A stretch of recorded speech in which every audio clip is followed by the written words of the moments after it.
All right. Welcome to chapter 17. We're doing programs for resistance training. Basically, we're going to go through a step-by-step guide for how to make a resistance training. This is by Drs. Jeremy Shepard and Travis Triplett. And I'm Matt Evans. Let's get into the material. The 7 training things here for anaerobic exercise prescriptions, resistance training prescriptions, there is 7 sections here, and we're going to go into these in some great detail here. All right, so first thing you need is a needs analysis. So the evaluation of that needs to be, you need to know what sport they're doing, and then you need to assess the athlete themselves, trying to figure out what their strengths and weaknesses are.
That are going to try to play at the college here. Those guys I am sending to the weight room as much as possible. Like, they need to spend more time in the weight room than they do on the court between their senior year of high school and their freshman year of college. And then concentrate on one training outcome per session. So make sure you have a training goal for your clients every time they step into the weight room, like a specific thing that day that they're trying to get better at. So an example of this, so for the off season, you're generally going to be going for less time in the gym and more time in the weight room, looking for hypertrophy or muscular endurance. In the preseason, you're going to kind of be half and half. So about 30 between 2 hours on the court, 2 hours in the weight room. In season, you're going to be way more on the court and then less in the weight room. I loved having a guy here a couple of years ago. He was really big on making sure that there's like, win or lose, 30 minutes in the weight room tomorrow. I'm like, okay, props to you. And there were times he'd ask to go right after my class, can you open the weight room for 30 minutes for me? And I would just do some homework, grading or prepping, and let that person work. And then postseason stuff, giving them a little active rest there is also a big deal. We'll get into that. All right, step 2. So choosing resistance exercises for a program, or for a specific athlete, means knowing the specific sport, the athlete's exercise technique experience, What equipment do you have available? So for some of our client ones that we're doing this course, there's one person that has pretty much a fully functioning home gym. Other people are like, well, I'd like to run more. And other people are like, I can get into the gym whenever I want because I have a key. So the equipment available could vary depending on who you're working with. I'm not real thrilled with some of the names of this one. They call them core exercises. Now, I struggle with the phrase core because core to me means abs and core exercises. Now, what they're calling them here are primary lifts. So these would be, I would call these I call them primary. So primary exercises. So these would be the multi-joint ones. So this would be your squats. This would be your bench press. This would be your deadlifts. Multi-joints, multi-large muscle areas. Then you're going to have your assistance areas. What are the smaller muscle groups that you need to be working on? So triceps or calves. Usually this is only going to have one primary joint that you're working with. You're going to have structural exercises. So these are going to be more for loading the spine directly or indirectly. I also would somewhat call these core. I usually call these core. So core or abs, doing planks is a structural exercise there. And then power ones are structural exercises performed very quickly. So when you're doing your movement analysis, you want to have sport-specific exercises. This concept is called SAID, specific adaptations to impose demands. So for example, and I don't agree with 100% of these. So for dribbling and passing, using a closed grip bench press, tricep pushdowns, reverse curls, hammer curls, dumbbell bench press would all be good for ball handling and passing. Yeah, most of that, yes. Vertical jumping, snatch, power clean. I don't remember what the push jerk is off the top of my head. Front squat, back squat, calves. All those would be good ones to do in combination with probably a plyometric workout. Rowing, throwing, and pitching. Doing a lot of legs. I do remember meeting a major league pitcher at my wife's swim school she was working at. I believe it was Jake Arrieta. I got him to sign my card. I got a baseball card, and I came back like the next week on the same time, and he signed. It was right after he won the Cy Young Award. He was pitching for the Cubs at the time, and he signed it. But what I remember most about that pitcher was how big his legs were. Like, my goodness, I thought he would be like, obviously he was broad-shouldered, but I would have thought like his back and his neck and everything would be huge and his legs would be kind of like forgot leg day. No, the dude's legs were massive for a pitcher, and he was a pitcher. So a lot of throwing and pitching actually has to do with legs.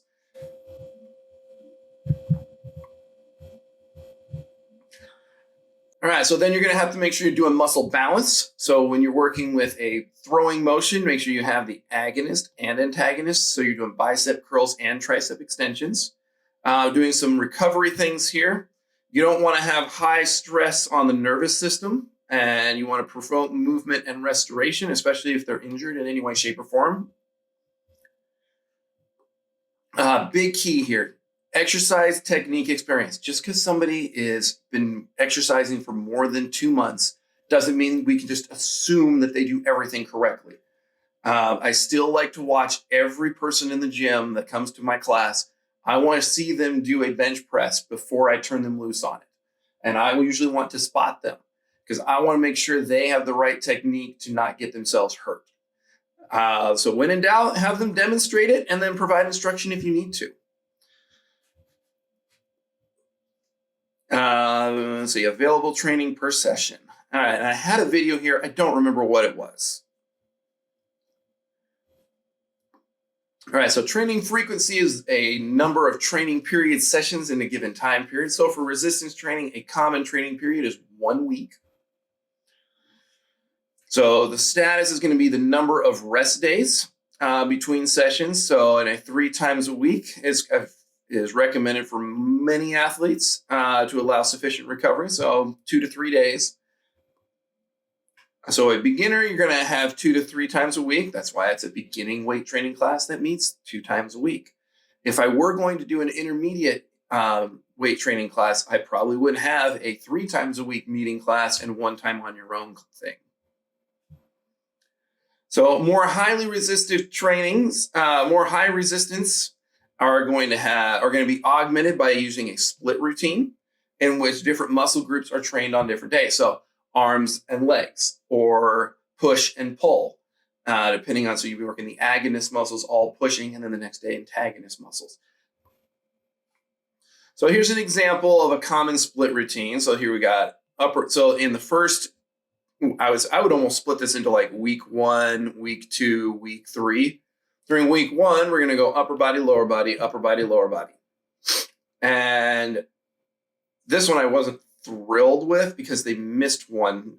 So they went like chest, lower body, back, chest, lower body, 5 days a week. I really would prefer to go, since you've already done the lower body one, I just don't like how this one's not even. Because you only do this one time, and you're doing this one too, and this one too, and this one too. So this isn't my favorite one. I like this one down here better with 3, 1, 2, 3, 1, 2, 3. That's a much better option. Don't remember why I put that there. In sports, so seasonal demands of a sport may limit the time available for resistance training. Definitely. So here's what you would try to do. So in the off season, you're going to be going 4 to 6 times a week. In the preseason, you're going to be going 3 to 4. Once they're in season, man, if I could get 1 to 3 days in the weight room, I'd be thrilled. And then that off season, this would be generally a short time period here, would give them a little bit of time off, but not a lot. So athletes who train near maximum or near maximum are going to have more recovery time before their next session. So if you're having them exercise to a max effort every time, then they're going to need 2 days of rest in between before they use that set of muscles again. So training frequency is stress, does a lot for overall stress of the athlete here. So some other things to consider are going to be, aerobic training, aerobic with their anaerobic, specific skills practice, and then just other physically demanding occupations, aka classes in our case. All right, the order you exercise your resistance training is performed in one session. So generally, power other than primary, then assisted exercise. Power exercises should be performed first in the training session, followed by any non-power core primary, and then assistance exercises, so single joint.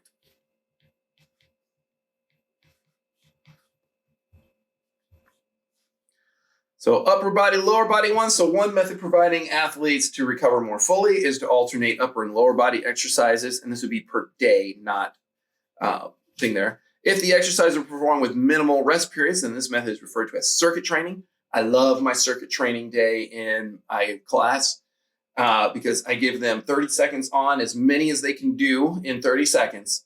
And then I tell them 45 seconds, but I'm really giving them a minute. I just don't tell them that because that way they move a little quicker. Move to the next station, basically, and then go again. If I had my choice, though, I'd really have them going 30 seconds on, 30 seconds off, 30 seconds on. When I have a weight room to myself and I can get everything set up, then I can go thing to thing to thing. It actually turns into almost a cardio exercise there, too. And I already talked a little bit about the push-pull. So you do bench press, shoulder press, extension, and then on the pulling day, you do lats, and then rows and bicep curls. Supersets are interesting because they involve 2 sequentially performed exercises with opposing muscles. So you would do bench press and lat pulls back and forth. A compound set involves sequentially performing things of the same group. So I did a lot of compound sets in P90X. They would do different versions of bicep curls, and you do different, one would be in and out. And then the next one would be like squatting down one arm, isolation one, and then you'd go back to in and out, that kind of thing. So that would be a compound set. Complex set would be emphasizing different parts of a whole movement. So example, for the cling, you would do a front squat by itself and then a cling and jerk just by itself. All right, step 5. So we want to quantify and qualify the amount of work that we are assigning our clients to do. So mechanical work is force times displacement, and then volume load is the practical measure for the quantity of work being performed during that resistance training. A volume load is weight units times repetition. So 45 pounds times 5, or let's make it easier. 50 times 5 means our volume load for that set is going to be 250. Volume load. Sorry, my handwriting's terrible. Arrangement of those repetitions in set affect the intensity and measure the quality of that work performed. So a couple of key terms here that'll probably show up on your assignments here. So first up is load. So this simplistically refers to the amount assigned for each set, often characterized as the most critical aspect of your training program. A 1 rep max is the greatest amount of weight that can be done. Keyword, proper form. I had a guy walk into the weight room, big dude. Some of you may guess who it is. And I think it was even this class, and we were doing a 1 rep max, and he goes up there and does a bench press.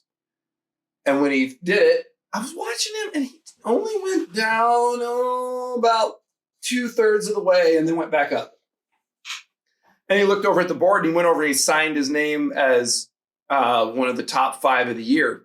I was like, I don't know if I would have counted that one. You did not use the full range of motion. So proper form is the big key to a 1 rep max. And then a repetition max is the most you can lift for a specific number of repetitions.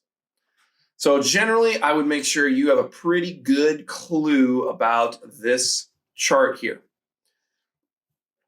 So if your 1 rep max is, let's say, 200 pounds on the bench press, your 75% of that would be 250. So you should be able to do 10 reps at 150 if your 1 rep max is 200. So there's just a number to remember. And then another one, I make sure you know 80 and 90.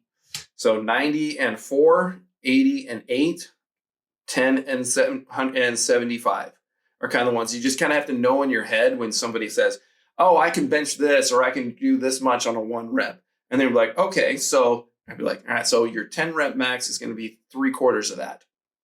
So those are just things to remember when you're working those out. Testing requires adequate training status, so make sure they've been really going for a longer period of time. And experience with exercise being tested.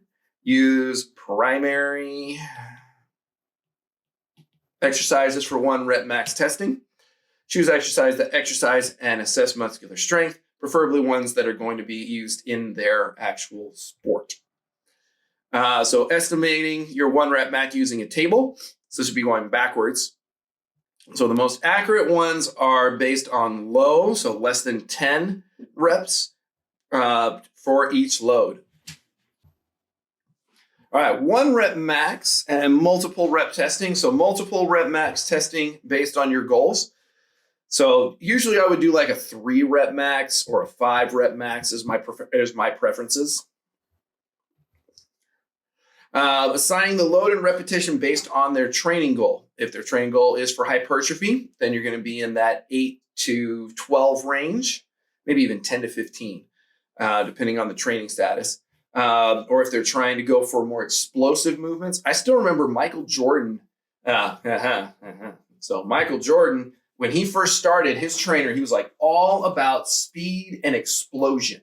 So he was trying to be the fastest guy on the court all the time. But then later in his career, so after his first 3 championships, took 2 years off, went and played baseball. We've talked about this in some other classes, comes back. Now he's all about, instead of being the fastest and the quickest out there, now he wants to be able to play the entire game or the entire season. So his training goals changed. So when he was younger, he was probably doing anywhere between 4 to 8 reps as fast as he could on everything. Pretty close, I would say. And then when he got older, then he came in doing more the 10 to 15 and maybe even 10 to 18. Longer amounts of weight training to continue to keep his body strong. And he probably had longer training sessions and trained in longer periods of time. All right, so here is one way of doing this. So you estimate your 1 rep max, and then you perform a 10 rep max procedure. Use that to then estimate the 1 rep. And then you would go from there for your goal of repetitions. Or what probably more often happens is you try your 1 rep max, you put it on the chart, and then you assign your goal repetitions from there. Another way to do it would be to determine your multiple rep max. So doing a 3 or 5 set one, consider the influence of training goals on the load, and then choose your goal repetitions. Performing later on, then you would come back and you do another multi-rep test, and then that's how you would come up with your training load. So assigning load and repetitions. So there's kind of a continuum here. Relatively higher loads are for strength and power, faster movements, faster strength. Moderate loads are for hypertrophy, making your muscles bigger. And then lighter loads are going to be more for muscular endurance. Now, people get really it's really finicky in the weight room, where, especially when I have somebody who's an experienced weightlifter and they come to my class, I'm like, seriously, I only have to do 1 set of 25. I feel like I'm not doing anything. I'm like challenging them. Find a weight that's going to make you fail on repetition 20. And I'm like, you'll be surprised how much you'll have a different soreness when you leave the weight room, especially if you do that around the entire total body workout. Because usually someone who's coming in as a weightlifter, they've been splitting their routine. They've not done a full body workout in a long time. And now they're exercising to exhaustion and endurance exhaustion rather than a strength exhaustion. And they walk out and they come back like 2 weeks later and they're like, oh, you were right. I am stiffer longer than I've been in a long time. Also, they're probably getting a little older in age too, a few of them that said that to me, but that's a side note. Certain maxes emphasize a certain outcome, indicated by larger font sizes. Oh, I love it. So here's kind of the chart that you would kind of go off there. Your training goal, and the yellows here are the ones that you're kind of going for. So if you're going for a muscular endurance, you're going to be going anywhere between 13 to above 20. If you're going for hypertrophy, you could be anywhere between 6 and 12. And when you're going for strength and power, strength is going to be up that 6 range, and then power, they're almost, they're looking at that 2 to 5 almost. So pretty big change there.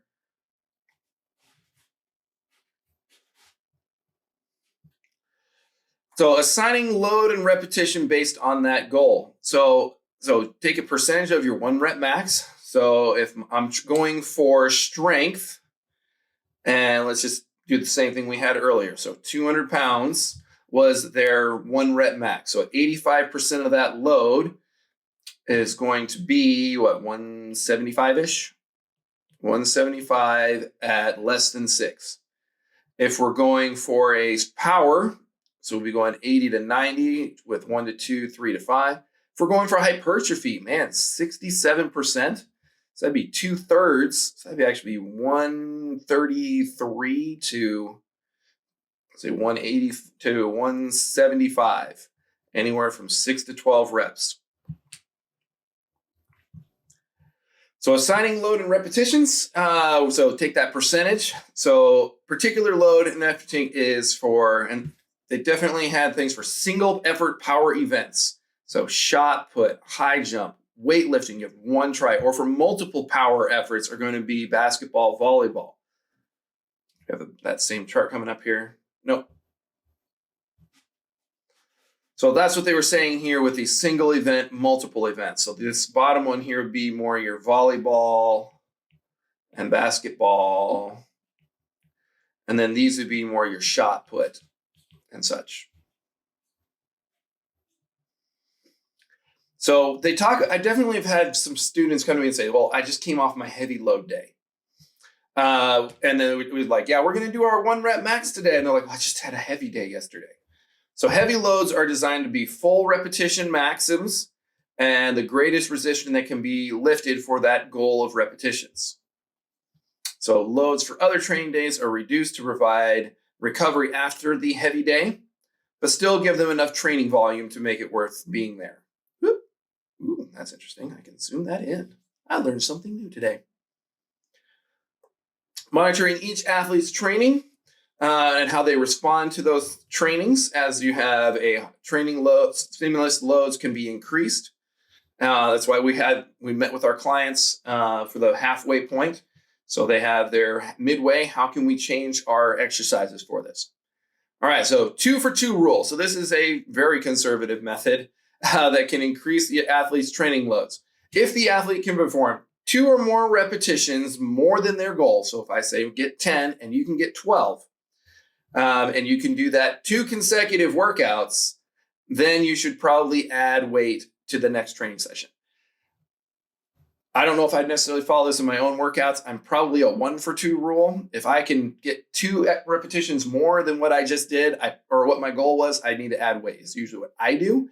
But I can see where this is a more conservative method. Maybe they had a really good day, so you don't want to up them immediately, especially someone that's exercising more often. I mean, if I'm in the weight room twice a week, I'm thrilled. So that's where if somebody's in there 5-6 days a week, I can see where the 2 for 2 rule might be a little more useful. So progression of your training load. So here's our thing here, provide some general recommendations. So a load increase of 2 to 5 pounds on upper body, 5 to 10 pounds on a lower body one. Somebody who's a more trained athlete, you can go on the upper body, you can go up by 5 pounds at a time. And then lower body, you can actually go up by 10 pounds. I would probably say the larger muscle groups would be the larger number. So for bench press, I'd go up by 5 pound increments. But if I'm doing bicep curls, I'm probably going to go up in 2.5s if I can. Don't really have a lot of halves. I have noticed that your variable weights. So I have like the Select Tech 40. They go from, oh goodness, I think they're 5 pounds to 55. And they're in like 2.5 pound increments up to 20 pounds. And then it goes from 20, 25, 30, 35, 40. So the lower ones, they have 2.5s. But there's bigger sets that go up to 95 pounds. And those are all 5 pound increments. So same concept there. All right, so the volume is the total amount of weight that is lifted in a training session. A set is the number of repetitions before they're stopped to rest. And then the repetition volume is the total number of repetitions performed during an entire workout session. Your volume load is the number of sets multiplied by the number of repetitions to give your volume load of that day. All right, so the big question that I always seem to get in my class, and again, I have a beginning weight training class, so that kind of swings it one direction. Single sets may be appropriate for untrained individuals for the first several months, so an entire 10-week class could be. But studies have indicated that higher volumes are necessary to promote further gains in strength, especially in intermediate to advanced resistant athletes. By the way, the most studied group of of individuals in a weight room setting, college males. Go figure. So the training status is appropriate for an athlete who is only 1 or 2 sets as a beginner and then add sets as they become better trained. So I think this is very similar to what we just saw, except this time we're taking here's their repetition goals and how many sets. So if you're going for strength, so if you're going for endurance, it's going to be 12 with 2 sets. If you're going for hypertrophy, which is what most of my players are doing that I'm recommending, I'm giving them a 6 to 12 with 3 sets. So primary resistance training goals, so volume assess. So for strength and power, your volume assessments are typically lower than those for strength training in order to maximize the quality. When you're going for hypertrophy, you're going to increase the muscle size. We all want bigger muscles. And then muscular endurance are going to be for a lot of repetitions and fewer sets. I do get people tell me that they want to be lean, especially females like my wife or any females. I've done several gymnasts over the years that wanted to have, I just want to have a more lean look. I still give them more hypertrophy type exercises rather than them just going into there and doing 25 reps for 2 sets. I'm like, let's do, and I probably won't give them the numbers that we had just a second ago here. I'm probably going to say, let's do 10 to 12, and we're going to do 3 sets for a gymnast that wants to be more lean, where my bases, I'm probably going to be in more the 6 range. But yeah, girls can lift strong too, lift heavy, even if you're trying to look lean, if that's your goal. So the time dedicated to recovery is called the rest period or interset rest. So that length of time between, it depends on what your goal. If you're going for power and strength, you're going to have a longer set. You're going to be going to full muscle exhaustion or to failure. You're going to want a longer rest between. If you're going for hypertrophy, you're going to have slightly kind of in the middle time because you're not totally going to exhaustion every time. So here's what they're saying. When you're going strength and power, you're going to be 2 to 5 minutes. Hypertrophy, it could be 30 seconds. So even my circuit workouts could be for hypertrophy. If you have that set for 6 to 12 reps in 30 seconds and then rotate to the next one, it could be still doing to build full strength. So you can get a quick workout in with 30-second rest between. And then if you're going for endurance, you're probably going to do less than 30 seconds. So I do 25 reps, take a short little break, then keep going again for 25 more reps if you're going for muscular endurance. So rest periods, we've pretty much already gone this. So guidelines. So when you're doing a max or near max effort, 2 to 5 minutes. Hypertrophy or a little less. I probably tend to be closer in my own workouts to that 1.5 minutes. Usually by the time you flip to the next song on your phone, pick up the weights again, you can go, it's probably going to be close to the amount of time. Or by the time you set up the next equipment, you're probably going to be in that minute time kind of range there. All right, that's all I have. So you'll have a quiz probably tonight, maybe on Sunday if it's a Friday, before our next class, and I will see you in class.